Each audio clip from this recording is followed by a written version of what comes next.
Olá, eu sou a Lígia Franklin, da Terra de Rudá, para a gente bater um papinho nesse dia aqui no Rio chuvoso e que esfriou muito. Mas então, eu acho que a conversa hoje vai ser sobre um assunto que volta e meia na vida a gente se depara, muito comum. Então eu acho que parte de uma pergunta que seria assim: o que eu devo fazer diante da minha luta interna, né? Do meu desânimo, do meu cansaço, em qualquer momento da minha vida, né? Todo mundo já sentiu isso algumas vezes. Então, eu vou falar de 7 passos que eu considero muito importantes, que são os passos que nós trabalhamos na Terra de Rudá, como passos orientadores, tá bom? Então, o primeiro deles é reconhecer que falta algo com um sentido maior na nossa vida quando baixa esse desânimo, esse desconforto. A nossa alma mantém um diálogo conosco através de mensagens cifradas, que são de forma indireta, na maioria das vezes. Às vezes ela chega a ser bem direta mesmo, né? Mas com muita frequência é de maneira indireta, simbólica. Então, essas sensações de mal-estar, de insatisfação na vida, sempre, gente, são aquele chamado para dizer: escuta, volta para dentro e dá uma olhada, porque deve estar faltando alguma coisa deve estar sendo desviada, é preciso uma correção de rumo. Então, o primeiro passo é a gente ter esse reconhecimento e não ficar se acomodando no desconforto e achando que a vida é assim mesmo, ou que vai passar. Então, é olhar e para ver. Às vezes falta uma coisa que não é tão difícil assim da gente realizar e a gente não estava fazendo contato. Outras vezes a gente precisa se preparar. No geral, né, se não é uma coisa tão difícil, passa rapidinho, a gente vai e faz. Mas vamos falar então dos aspectos mais complicados, que são os que mais dão trabalho para a gente, né? O primeiro passo é esse reconhecimento. Depois é o segundo passo é o segundo reconhecimento. É reconhecer que, mediante a falta, a gente tem uma tendência de fugir dela, de escapar. A nossa dificuldade de fazer contato com a nossa interioridade mais profunda, com a floresta escura da nossa alma, é muito grande. Isso não é à toa. É porque no fundinho tem uma voz que geralmente opera dentro de cada um de nós, dizendo que a gente não vai conseguir. A gente não vai conseguir se realizar, a gente não vai conseguir resolver aquela falta, não vai conseguir preenchê-la. Então, a gente desiste e procura se distrair com outra coisa. Então, reconhecer essa tendência para então exatamente ficar alerta é muito fundamental. O terceiro passo é decorrência desse, porque também é um terceiro reconhecimento, dizer assim, quanto mais eu adiar, quanto mais eu fugir, sabe, mais eu retardo o meu encontro comigo mesmo, não é? Então, coisa que eu sempre repito porque é realmente difícil para nós, um olhar amoroso sobre as nossas dificuldades é fundamental, mas é um olhar amoroso, receptivo e firme, como se a gente tivesse que pegar uma criança dentro da gente pela mão e dizer vamos, porque se a gente ficar parado aqui não vai ser bom. A gente vai ficar pegando aqui uma tempestade e a gente vai acabar adoecendo. Vamos embora, né? Então, vamos lá.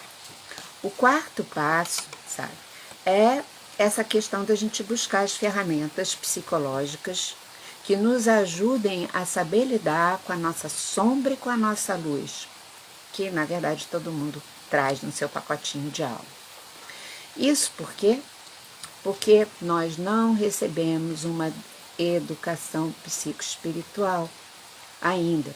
Então, a gente precisa aprender essa linguagem, que é a linguagem do nosso ser profundo. Isso a gente já sabe que é algo, né, que não é a ignorância de uma pessoa ou outra. Todos nós, nesse estágio de consciência que a gente tem aqui, sabe, precisa passar por esse processo. No trabalho que a gente fez esse final de semana com a Terra de Judá, um dos assuntos que aconteceu ali foi exatamente esse tempo que a gente vive poder ser um tempo deflagrador de uma inclusão maior na educação das pessoas, das dinâmicas psicoespirituais. Isso é muito fundamental. Uma educação, na verdade, é necessária para adultos, mas já pensou, a gente está num mundo que as crianças já são educadas com esse olhar, a diferença que não vai ser? Mas enquanto isso não acontece, a gente precisa educar a gente mesmo e buscar essas ferramentas, né? E, claro, além da ajuda psicológica, vem a espiritual também, como eu acabei de falar.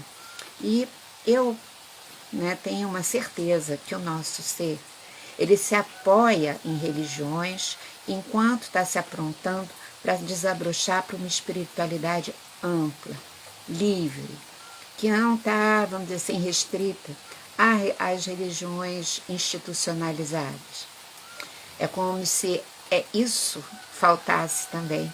E quando isso não é preenchido, também gera o desânimo e o cansaço. E a gente precisa entender esse chamado, né? De desenvolver essa espiritualidade que eu acho que nos coloque numa relação muito espontânea com o real. A gente chama de real as coisas objetivas. E a grande realidade está no espírito, na verdade, que é o arcabouço da onde todas as coisas nascem, as coisas objetivas que a gente vive. Bom, e acho que, claro, também a gente cuidar nesse processo psicoespiritual do nosso aspecto energético. E quem faz isso muito bem, quem pode nos ajudar a nos reequilibrarmos energeticamente, porque a gente se desequilibra, né, até pelo consumo emocional, das dificuldades que a gente traz e pelo entorno, são as medicinas matriciais, né? Medicina ayurvédica, medicina chinesa, que é a que eu tenho mais conhecimento, inclusive, né? Trazem recursos para o equilíbrio energético do nosso ser. Né? A medicina chinesa tem um recurso através da fitoterapia chinesa que é muito maravilhoso nesse sentido, né? De atuar no corpo físico, no corpo emocional e no corpo espiritual. Não é? Bom, esse seria o quinto passo, né, do desenvolvimento espiritual e, vamos dizer assim, ajudado pelas medicinas profundas, além das xamânicas todas e tudo mais. Aí cada um vai ter que buscar aquilo que ressoa no seu ser com mais força e com identificação, com significado, né? Bom, o sexto passo, minha gente, é a gente se sentir convocado a partilhar aquilo que nos tornamos. Isso é algo que a gente sempre fala também na Terra de Judá. Porque isso é o natural, isso faz parte do sistema de cooperação cósmico e que a gente veio aprender a desenvolver aqui. Então, simplesmente a gente se partilhar. Mas é claro que é preciso ter a consciência de que impor as nossas ideias, a nossa maneira de ver as coisas é uma deselegância espiritual.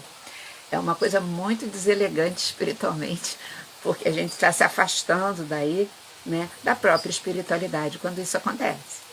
Então é se partilhar olhando para o outro como outro, né? E por fim, o sétimo e último passo é cada um de nós se tornar um templo vivo. Templo vivo. Cada um de nós conseguindo, sendo esse templo, fazer o quê? Religar o agora à eternidade. A gente saber que o agora, esse instante criador, contém tudo e por isso é como se fosse a gota do oceano, que é gota, mas é oceano, né? A onda é o oceano. Então, o agora e a eternidade ser ligado, não pela essa consciência só aqui, mas ser vivido pela gente a partir dessa certeza interior. Bom, não dá para olhar e falar assim, ai, que cansaço isso tudo. Isso tem que motivar na gente uma coisa assim, né? Eu tenho possibilidades de realizar essa grande aventura que é a minha autoconstrução. E isso é apaixonante, porque Eu acho que a fonte primordial nos amou e ama tanto que deseja que a gente viva esse processo, de sermos co-criadores de nós mesmos, no sentido de criarmos então a manifestação dessa nossa totalidade. E isso é uma coisa magnífica. Claro que dificílima. A gente, eu acho que ri e chora muitas vezes, às vezes no mesmo dia, às vezes uma coisa seguida da outra, mas tudo isso tem uma beleza e uma amplitude que a gente não pode se distanciar dela e ficar preso como as sombras querem, só no peso e na dificuldade. Então, para completar o nosso papinho, eu queria relembrar uma coisa que eu chamo de lembrança tríplice, para nós atravessarmos esses tempos quadrados de agora, mas qualquer tempo quadrado, porque dentro do quadrado tem um triângulo, envolvendo tudo tem um círculo, ok? E tem um centro. Então, a primeira lembrança desse conjunto tríplice que eu quero compartilhar aqui com vocês é assim, ó. A fonte primordial só pode ser encontrada por cada um de nós agora. Em primeiro lugar, agora dentro do nosso coração, no nosso centro, e no centro de cada coisa que nos acontece, de cada coisa que existe. Então é como se, ao longo do caminho, fosse muito importante que a gente pudesse ter um olhar para o centro, para aquilo que é mais essencial em tudo que a gente, na verdade, vive, ok? Porque a gente se distrai com uma facilidade enorme. Depois eu acho que aquilo lá da gente se partilhar o que se tornou é aquela partilha elegante que eu falei então, que inclui desejar que o outro seja o que ele é e não a expectativa que a gente tem para ser confortável para nós. Isso é um desafio daqueles, né? Em qualquer tipo de relação. Seja de amor, de par, seja com filho, seja com mãe, com pai, com amigo, com alguém que trabalha com a gente, caramba. Mas isso é muito fundamental, né? Que o outro seja e que eu seja também.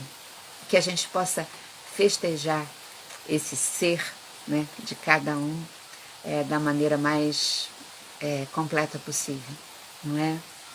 E por fim, minha gente querida, a nossa pátria não é o Brasil, na verdade, né? Embora a gente tenha nascido aqui, porque aqui tem condições de nos provocar todos os dias naquilo que a gente precisa, e assim é com cada pessoa que nasce num país. O país tem as características provocadoras necessárias, tanto para a gente crescer, quanto para a gente também contribuir com as pessoas que estão em volta da gente, assim, mais proximamente no nível físico, né? Mas a nossa pátria real mesmo é o cosmos, né? Então, eu faço sempre uma brincadeira. Sejamos, então, muito nacionalistas. Muito mesmo, né? E, sendo nacionalistas, né, vamos defender todos os que possuem a nossa nacionalidade, que são todos os que possuem a nossa origem. E isso, na verdade, significa todos os seres. Então, que a gente possa olhar para todos os seres como, vamos dizer assim, participantes da nossa mesma nação, dessa nação cósmica. Ah, Liz, isso tudo é muito lindo, mas é muito sonhador. Não é, gente. As coisas fortes que a gente vive na nossa vida pessoal, as coisas fortes que a gente está vivendo nesse período todinho, que começou lá em 2011 a ser mais deflagrado do que nunca, é para a gente chegar nisso. Isso é uma realidade, não é um sonho. Ou a gente pode chamar de uma forma bonita e poética de sonho real, porque a poesia faz parte das realidades que a nossa alma se nutre. Tá bom? Bom, beijo grande. Vamos seguir em frente, lembrando dos 7 passos, e desses 3 aspectos, que eu acho que eles dão uma sustentada para a gente seguir adiante. E tamo juntos, tá bom? Até qualquer hora. Obrigado pela companhia. Muito obrigado mesmo.